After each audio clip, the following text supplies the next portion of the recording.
What is up, folks? Welcome back to another episode of Free Mind Podcast. I am your host, Dave Hurt, and you may not be watching this, but if you are, you probably notice my awesome sunglasses. I'm wearing these because I think that Pit Viper should sponsor the show. So if you're out there and you're watching somebody from Pit Viper, or if you're listening, I love your glasses, and I think you should sponsor us. Also, it made me feel cool. And Tim Dillon wears glasses, so I thought maybe it would make me as cool as Tim Dillon if I wore my glasses. Okay, not going to do it. Anyway, welcome back, guys. Lots of stuff going on today. Don't even know where to start. I guess, first off, so I just noticed this when I was doing my research today. I was checking out different news websites, and I always go to like the big three, which are the mainstream sort of CNN, Fox, MSNBC. And of course, most of my news I get elsewhere. I certainly don't trust any one of these for my sole source of news. And generally, if I discover something on one of those news sources, I always try to corroborate it from various places, just because I have a healthy skepticism of the veracity of anything that mainstream media says. But something I noticed that was kind of hilarious. So I was on MSNBC's main page, and Trump was mentioned, let me see here, 13 times. Trump was mentioned 13 times on the main page of MSNBC. It is now November the 10th of 2021. Trump has been out of office for 11 months, and he's mentioned on MSNBC's main page 13 times. Now, that in and of itself is pretty amazing. However, there's more. But wait, there's more. Biden is mentioned, well, if you guessed anything greater than zero, you'd be wrong. Biden is literally mentioned 0 times on the main page for MSNBC. I just thought that was amazing. Here we have a mainstream news outlet that does not mention the current president of the United States once and mentions the former administration 13 times. So they talk about TDS. Seems to be pretty dang real over at MSNBC, guys. All they talk about is this guy. And he's been gone for 11 months. It's all they talk about. So anyway, if you're looking at MSNBC now and you're like, oh no, I see an article on Biden, just know that it is November the 10th at 7:15 p.m. Eastern time. So obviously headlines change and articles change, but I just found that to be incredible. Of course, CNN and Fox kind of had a balance of both. Not much mention of Trump actually on Fox, which is kind of surprising because you'd think they're kind of fans of Trump over there and they'd mention him more, but no, not really. MSNBC just straight up Trump. All right, so Mr. Adam Schiff, if you remember him from the impeachment hearings and the Russia collusion stuff and the Steele Dossier and all that crazy stuff, he's, what is he, like the head of the House Intel Committee, or he's involved in the House Intel Committee. He was the one always really like standing up and really like giving it to Donald Trump, talking about how he had all this concrete evidence of impeachment worthy high crimes and misdemeanors or whatever. I forget all the proper terminology, but the bug-eyed guy, Adam Schiff, tiny neck, balding, you know the guy. So he went on The View recently, and I don't know the lady's name who did this. She wasn't one of the normal like Whoopi or Joy Behar or whatever. She held his feet to the fire on the Steele Dossier thing because Adam Schiff, if you guys remember, he was all about it. I mean, he was the number one dude standing up every day and talking about the Steele Dossier and the evidence that it had indicating Trump in Russia collusion. It turns out that the dossier is basically fake, the whole thing. And there are people getting arrested now due to, Durham's investigation And they're all people who are like involved with the Hillary Clinton campaign, not the Trump campaign. So anyway, this lady on The View, and I'm so sorry, I forget her name. If only I had a computer in front of me. Oh, wait, I do. Let's see who it was. The View, Adam Schiff. Oh, look, it auto-populates because everybody's interested. Morgan Ortagus. So Morgan Ortagus rips Adam Schiff over the discredited Steele Dossier. She basically asks him, like, now that we know that this thing is basically fake, what do you have to say? Do you feel any, I forget how she worded it, basically asked him, like, what do you have to say for yourself now that we know the dossier is fake? And he essentially immediately pivots and Trump, just like MSNBC's main page, just Trump, blames it on Trump, says that, if people need to get arrested, people will get arrested, but, under Trump, they'd be pardoned, just like we saw. So these people immediately just pivot away from themselves to Donald Trump. He is living so rent-free in their heads. It's pretty incredible, to be quite honest. Like, I don't even, on a day-to-day basis, I probably think about Donald Trump 0 to 1 times. Like right now I have to talk about him, but pretty much I don't even factor him into the equation of my daily life. However, the American left is constantly dwelling on the guy. So she holds his feet to the fire and she basically says that it discredits him. And you love to see it, no matter whether it's someone on the right or left.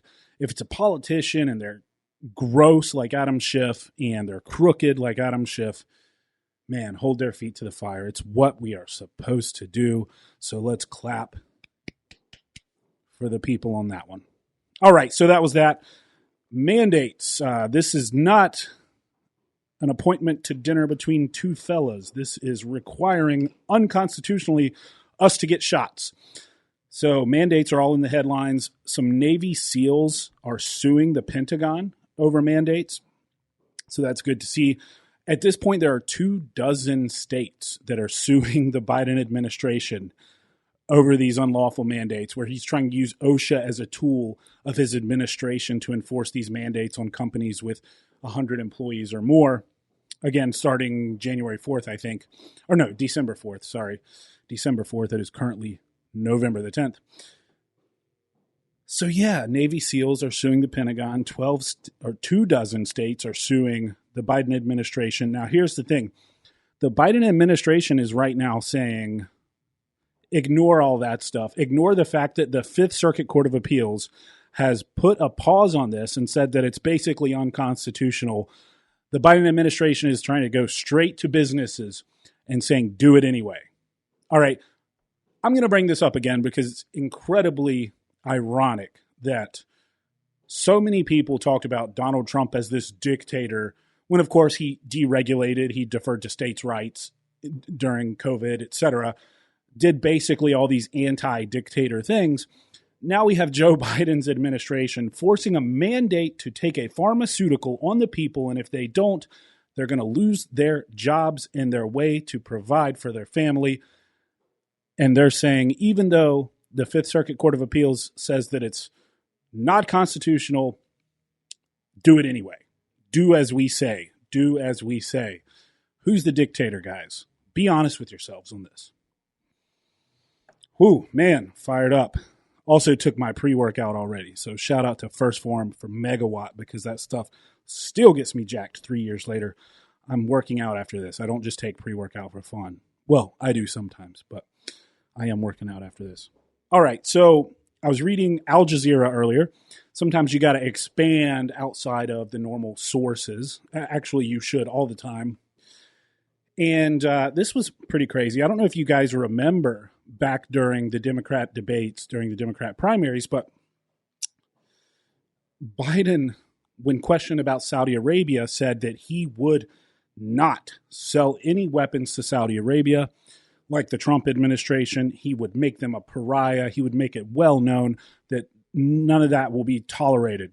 as he said, no malarkey, will not sell weapons to them. Well, the U.S. has approved a $650 million sale of air-to-air missiles to Saudi Arabia. So once again, straight up lied. There's no other way to look at it. Said he wouldn't do it, did it. Here you go, Saudi Arabia. Here's $650 million worth of air-to-air missiles. And of course, they're making no apologies for this. They don't care. They do not care. They do not care. 50 years, this guy was part of the government, part of the elite ruling class, and you people who voted for him thought that it was going to be different? No. He was vice president to the dude who had the most freaking airstrikes to date at the time. I mean, come on, guys. You got what you paid for. You got what you voted for. Missiles to Saudi Arabia. Verbatim during the debates. I will not. We will make Saudi Arabia a pariah. We will let them know how we feel. Craziness. So you guys probably know the Kyle Rittenhouse trial is going on today. The prosecution cross-examined Kyle, and it got pretty heated at points. I mean, heated in terms of, well, I wouldn't even say heated. Honestly, it was really kind of boring. The prosecutor, I don't know, man. I mean, I'm not an attorney. I don't know a lot about this stuff, but it just seemed long and drawn out and pointless. Kyle made it very clear, I feared for my life. That's why I pulled the trigger. And then, he just digs and he's like, well, you really just wanted to kill him, didn't you? And he's like, no, I didn't mean to kill him. Well, why did you shoot him with a gun? Of course, because apparently this particular prosecutor doesn't understand that you can shoot someone with a gun and they don't die. And sometimes you do that to protect yourself. If they're, bashing your head in with a skateboard or bashing your head in with their feet or trying to take your gun.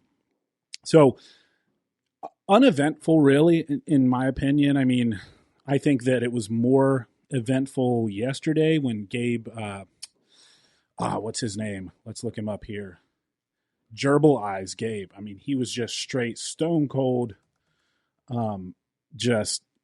So really kind of like the exact opposite end of the spectrum of Kyle. I mean, Kyle got pretty emotional. You could see it in his face that he actually feels emotion and regret. And a lot of people are saying it's like PTSD symptoms, the way he's breaking down up there, thinking about and look, even if it's in self-defense, I mean, you still killed someone. That weighs heavy on someone.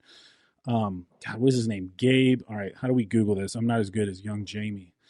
Gabe, does it start with a K? No. Yeah.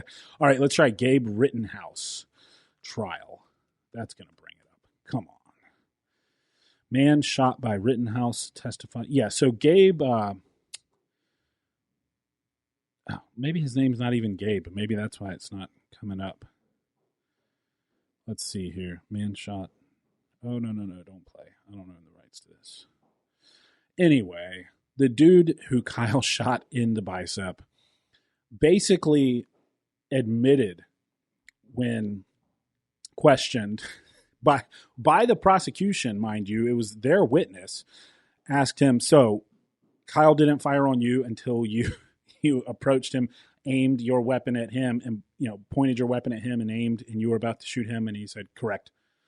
So basically just said straight up that Kyle shot him in self-defense. So that's probably one of the most pivotal moments of the trial. Of course, today the judge was yelling at the prosecution for messing something up, I guess bringing up something he wasn't supposed to bring up that they had excluded or ruled out. I'm not sure exactly what the specifics were there, but just kind of trying to gauge the temperature of how people are feeling about this. I mean, even the folks on the far left who really kind of knee-jerk emotionally reacted to the whole scenario when it went down are kind of giving some ground here and saying, well, gosh, the kid really does feel remorse. It does sound like he was doing this in self-defense. He was getting chased. He was getting beat down. He got smashed in the back of the head. He fell. I found it to be genuine. I found Kyle's testimony to be genuine. Obviously, you can debate as to whether he should have been there, etc., but that really doesn't matter in the context of, was his life in danger? Did he defend himself when his life was in danger? And did he commit those murders in self-defense? So, in my opinion, yes. Obviously, I'm not part of the jury. Speaking of the jury, that was something else that went down. I guess this morning it was that they were entering the courtroom, and someone was caught trying to take video of the jury, which you don't do, right? Because it is very, very important that the members of this jury are not known publicly right now during the trial, because obviously people can target them, people can threaten them, they can be doxxed, and then people can find out where they are, where they live. In a big public trial like this, that is a very dangerous thing because, look, there are people who are still of the opinion that somehow this is like a white supremacist mass shooting event, even though it was a white guy who defended himself against other white guys. There was not a black person involved at all. But that didn't stop the left-wing media from really painting him as a white supremacist, which is it's just tragic. And, I think that if it ends up going the way I think it's going to go, a couple thoughts here. First off, I think there will be riots either way. I think there will be riots if he's found guilty. I think there will be riots if he's found innocent. I think that people just want a reason to riot. Also, I think that no matter what, if he's found innocent, it's still, I think he has legal recourse against some of these like large tech companies, for example. I mean, I don't know if you guys remember, but back when this all went down, I mean, he was labeled a mass shooter, a terrible person, a white supremacist, all this stuff. His GoFundMe to fund his trial was taken down. You weren't allowed to post anything in support of him on Facebook. I mean, it was heavily, heavily censored. And it could turn out that this was just a kid defending himself legitimately. And I think that there's some recourse there for him to say, hey, look, guys, you financial damages for sure. Character assassination for sure. I mean, you guys probably remember the what was it, Covington Catholic kids or kid, who sued CNN for tons of money. We have a similar situation here, I think. I think that once again, that emotional reaction and then sort of feeding that false narrative with the snowball of emotion that comes with pushing these things out to the masses, it becomes a runaway train and there's nothing you can really do about it. And at the other end of it is a 17, 18-year-old kid whose basically life has been altered forever. And it's just crazy. So if he's found innocent, I think that he has a lot of recourse to claim some financial compensation from some of these tech companies and news outlets, etc. So that's Kyle Rittenhouse. Still much to be seen there. We'll see how it unfolds. Crazy stuff, guys. What else do we have going on here? Oh, so this is ironic. Jimmy Kimmel, the bastion of truth in the news, said that Kamala Harris, so by the way, Kamala Harris now has the lowest rating, I believe, of any vice president ever. Her approval rating is 28%, which is lower than Dick Cheney's approval rating was. After he shot someone in the face, he was at 30%. Kamala's at 28%. And so naturally, it has nothing to do with her sucking at the job, not accomplishing anything, being incredibly unlikable, not only now, but during the Democrat primaries when she got obliterated by Tulsi Gabbard and had to leave early because she didn't have enough support. No, it doesn't have anything to do with any of that. This is what it is. It's racism and sexism. That's what it is, according to Jimmy Kimmel. In this country where we elected a black president twice, this black woman is getting terrible approval ratings because of racism and sexism. It's too predictable, you guys. It's too predictable. And by the way, if we want to talk about sexism, Mr. Kimmel, weren't you the host of The Man Show? Which, hey, I didn't mind it at all. I'm not going to knock the show, but I think it's a little hypocritical for you to talk about sexism when you hosted a show where there were girls in bikinis jumping on trampolines, objectifying women. So I don't know, maybe you're projecting a little bit there. Maybe there's a little bit of that, kind of like Robin DiAngelo when she projects her white guilt on the rest of white America and says that we're all just racist. Well, no, Robin, I think you're racist, and you think that, we must all be like you. That's not really the case. I'm sorry that you're a racist. And Jimmy Kimmel, I'm sorry that you're a sexist, but you don't need to put that on us. I don't like Kamala because she's done a terrible job. She was made the czar of the border crisis. She did nothing, never went to the border, laughed about it when asked. She's the most unlikable politician I think I've seen in a very long time, and that's saying a lot. All right, and he joked about the fact that it's absurd that she has such a low rating because she hasn't even done anything. And it's hilarious to me that he can't see the irony in that statement. That's part of the reason she hasn't done anything. When you take in conjunction the fact that she hasn't done anything combined with the fact that she's incredibly unlikable, she wasn't elected, she was chosen. And she wasn't chosen based on merit, she was chosen based on intersectionality and identity politics. Then, yeah, that's a great formula to end up with someone who has an abysmal approval rating. It just is. I mean, when you look at all the potential avenues through which you can gain approval of the American people, performance, likability, reasons you were brought in. I mean, she doesn't win in any of them. Okay. So once again, recurring theme, probably not the best idea to pick someone based not on their ability to perform the job, but instead on their immutable characteristics. All right. The rest of us aren't allowed to do it. Businesses aren't allowed to say, looking for a white guy to do this job, looking for an Hispanic chick to do this job. Why was Joe Biden able to say, I don't know who my VP is going to be, but I guarantee it'll be a woman and a woman of color? Okay, that is kind of against EEOC regulations, at least when I owned a business and I was doing hiring. I'm pretty sure I wasn't allowed to post a job ad where I said, looking for a cook, but they got to be a black male. Don't know who I'm going to choose yet, but I guarantee you there will be a black male.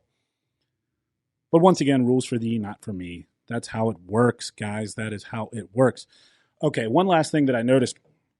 One of my favorite politicians, I don't know if you guys have heard of her. Her name's AOC. She's incredibly intelligent and just a bastion of rational thought and pragmatic politics. But this, here it is. Yeah. So this is NPR. I'm sure this won't be biased at all.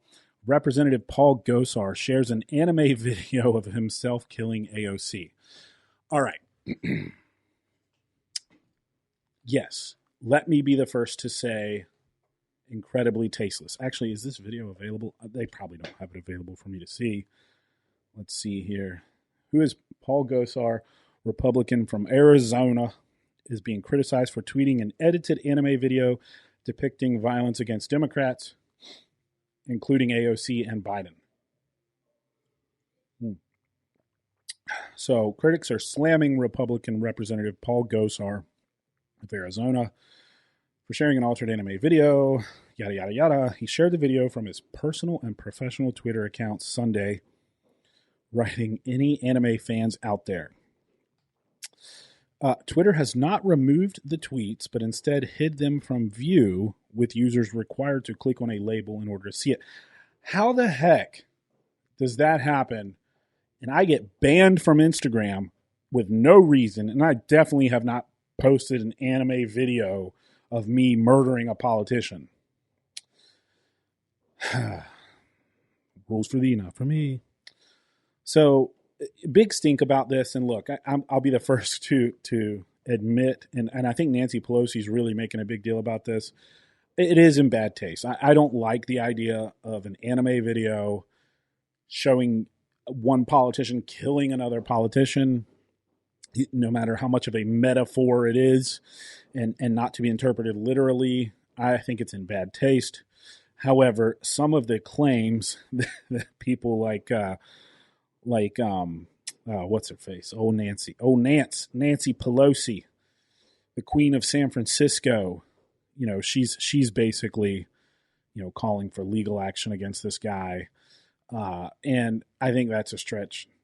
I think that's a bit too far. I mean, look, I support freedom of speech. I told you guys before, if Kathy Griffin wants to hold, Griffin or Griffith, whatever her name is, that ginger comedian, if she wants to hold up Trump's bloody head, that's her right.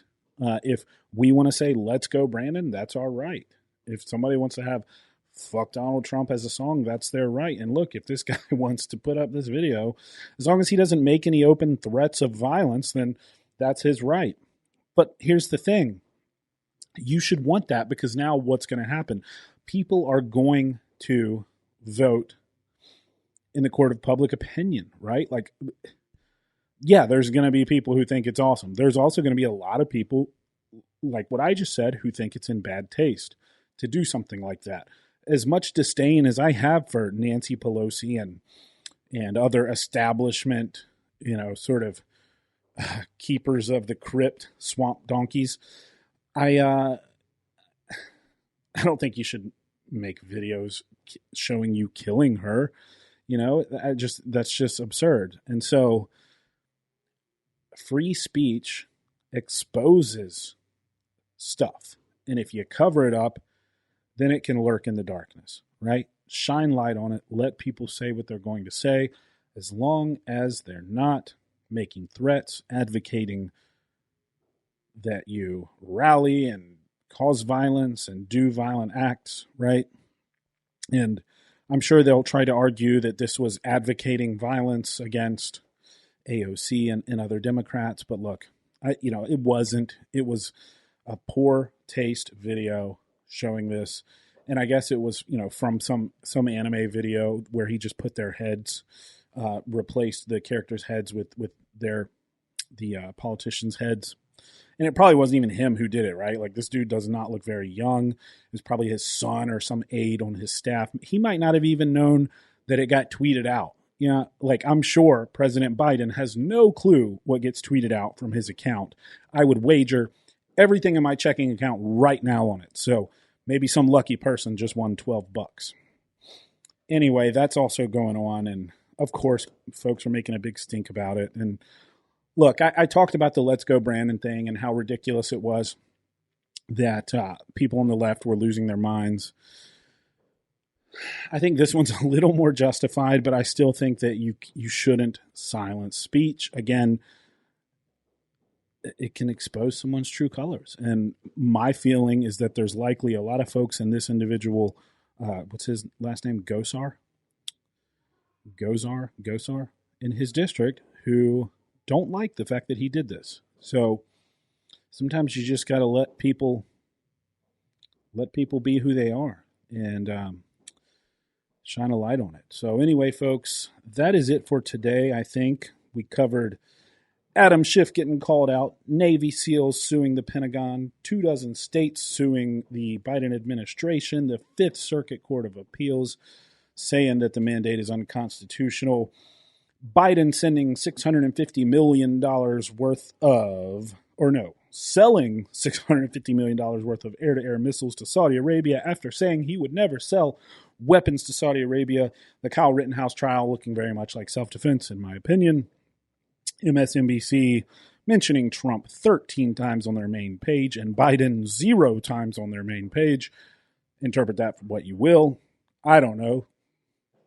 Could have just been a big day in the news for Trump. I mean, look, Biden probably slept all day, so I guess I can understand it. And then, of course, Jimmy Kimmel saying that Kamala's 28% approval rating is only because she's a woman of color, nothing else.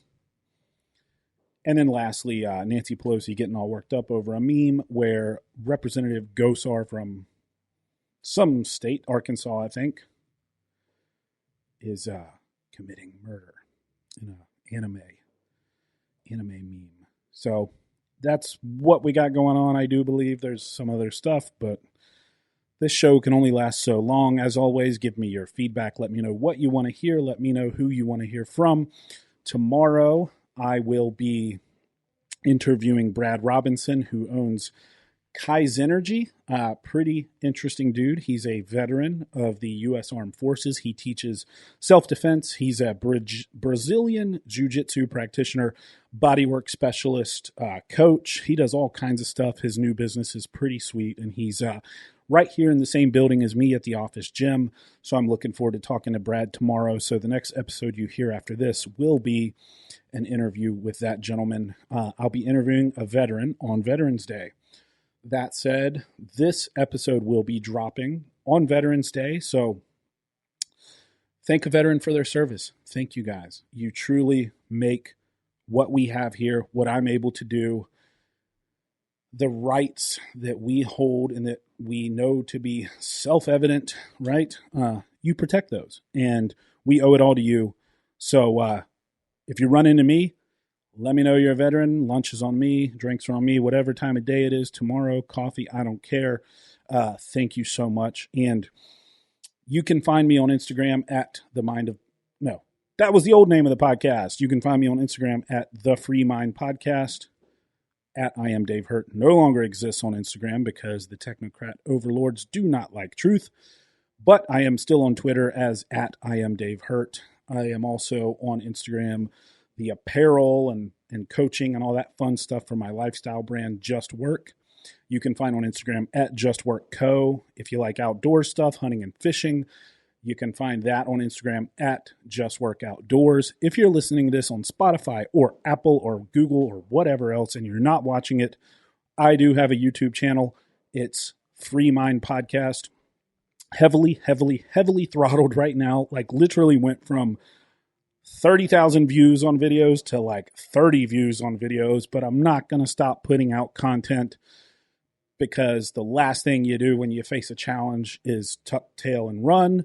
So look for me on YouTube, show your support, subscribe, please, hit the notification bell, smash that like button, all that good stuff.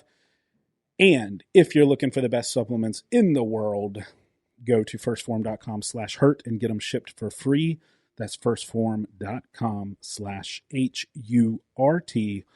The only supplements I've used for the past 3 years to fight away the dad bod. And if you ever have any questions, hit me up. I do know a little bit about nutrition and training, and I'm happy to help. Firstphorm.com/hurt for free shipping. All right, guys, that's it for now. Next time I talk to you will be circuitously, indirectly, tangentially through Brad Robinson because it's going to be an interview with him. So until then, keep your minds free.